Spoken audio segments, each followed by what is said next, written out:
দিনহাটা শহরকে প্লাস্টিক মুক্ত করতে বিশেষ বৈঠক। শহরে প্লাস্টিকের ব্যবহার বন্ধ করা সহ বিভিন্ন বিষয় নিয়ে দিনহাটা পৌরসভার কনফারেন্স রুমে বৈঠক আয়োজিত হল। সোমবার দুপুরে ব্যবসায়ী সমিতি ও পুলিশ প্রশাসন এবং পৌরসভার যৌথ বৈঠক আয়োজিত হয়।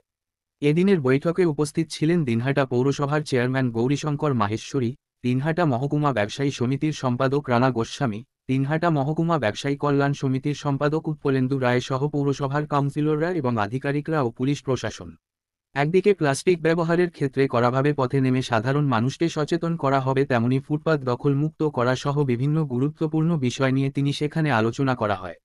আগামী দিনে পৌরসভা শহর জুড়ে কড়াভাবে নজরদারি চালাবে, প্লাস্টিকের ব্যবহার বন্ধ করতে এবং ফুটপাত দখলমুক্ত করতে পথে নামবে পৌরসভায়, এমনটাই জানানো হয়েছে। আজকে মিটিং পৌরসভা থেকে ডাকা হয়েছিল মূলত তিনটা বিষয় নিয়ে, যেটা দিনহাটার বড় একটা সমস্যা সৃষ্টি করছে। একটা হচ্ছে সিঙ্গেল ইউজ প্লাস্টিক, যেটা আমি বলেছি মিটিংয়ে যে এটা প্রায় বন্ধ হয়ে গেছিল। পৌরসভার নজরদারির অভাবে আবার নতুন করে শুরু হয়েছে। আমরা এটা সবাই সহযোগিতা করব এবং আগামী দিনে যাতে সিঙ্গেল ইউজ প্লাস্টিক ব্যবহার না হয়, যেটা আমাদের সমাজের জন্য ক্ষতিকারক, আমরা সেটা সবাই মিলে দেখব।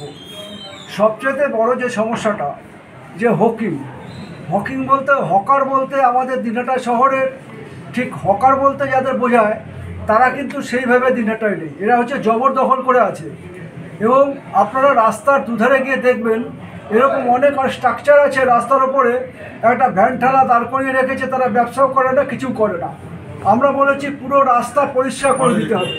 মদনমোহন বাড়ি থেকে একদম শনিদেবী স্কুল পর্যন্ত দুধারের রাস্তা পরিষ্কার। যদি সত্যি কেউ হকারি বা হকিং করতে চায় তাহলে টেবিল নিয়ে বসে সে দিনের বেলায় কিছুটা করবে, তারপর সে টেবিল নিয়ে চলে যাবে। এটা হচ্ছে প্রথম কথা। কোনো ব্যবসায়ী কোনোভাবে রাস্তা ফুটপাত দখল করে ব্যবসা করতে পারবে না। তার দোকানের সামনে পুজোর সময় কোনো অনুষ্ঠানের সামনে নতুন করে স্ট্রাকচার করতে পারবে না। দোকানের সামনে কোনো সাইনবোর্ড লাগাতে পারবে না নিজের জায়গা ছাড়া। এগুলো সম্পূর্ণভাবে আমরা বিরোধিতা করেছি। পৌরসভার সাথে আমরা সহযোগিতা করব। এবং সবচেয়ে যেটা দুঃখের বিষয়, যেটা নিয়ে আলোচনা হলো, যে পুলিশ তারা কিন্তু যে আজকে আমাদের যানজটের যে সবচেয়ে বড় জ্বলন্ত সমস্যা, সেটা হচ্ছে যে অটো টোটো এবং যেখানে সেখানে পার্কিং, এটা পুলিশ দেখে না। পুলিশ পায়ের ওপর পা তুলে, যারা সিভিক ভলেন্টিয়ার আছে তারা কোনো কাজ করে না, সারাদিন মোবাইল দেখে।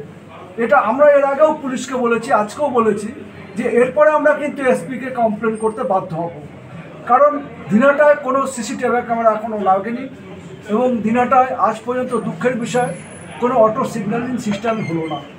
এটা আমরা দাবি করছি যে অটো সিগন্যালিং সিস্টেম যেন করা হয়। এবং কালকের থেকে কিছুটা অ্যাওয়ারনেসের জন্য পৌরসভা, পুলিশ এবং ব্যবসায়ী সমিতি সবাই আমরা বেরোবো মানুষকে বলার জন্য। এবং আমরা বলেছি যে ওই যে কোনো অজুহাতে পুজোর সময় দোকানের সামনে একটা স্ট্রাকচার করে বসবে, সেটা হবে না।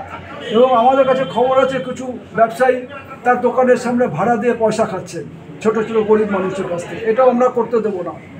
আর কিছু বড় বড় ব্যবসায়ী আছে যাদের নিজেদের দোকানপাট থাকা সত্ত্বেও তারা অন্যের অসুবিধার সৃষ্টি করে সামনে অ্যাসবেস্টার রাখছে, লোহা রাখছে, বড় বড় গাড়ি আনলোড করছে। এবং পুলিশের যারা ট্রাফিকে আছে তারা যে সমস্ত নিয়ম আছে যে সকাল 9টা থেকে সন্ধ্যা 7টা পর্যন্ত গাড়ি ঢুকতে পারবে না, বড় বড় ডাম্পারগুলো ঢুকছে, এতেও একটা যানজটের সৃষ্টি হচ্ছে। তো যাই হোক, সমস্ত বিষয় নিয়ে আলোচনা হয়েছে।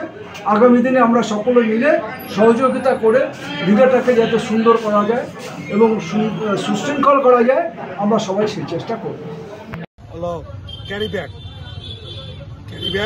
বন্ধের ব্যাপারে আলোচনা ব্যবসায়ী সমিতি, বিভিন্ন সংগঠন, পুলিশ প্রশাসনকে নিয়ে পৌরসভার প্রতিনিধি আমরা বসেছিলাম।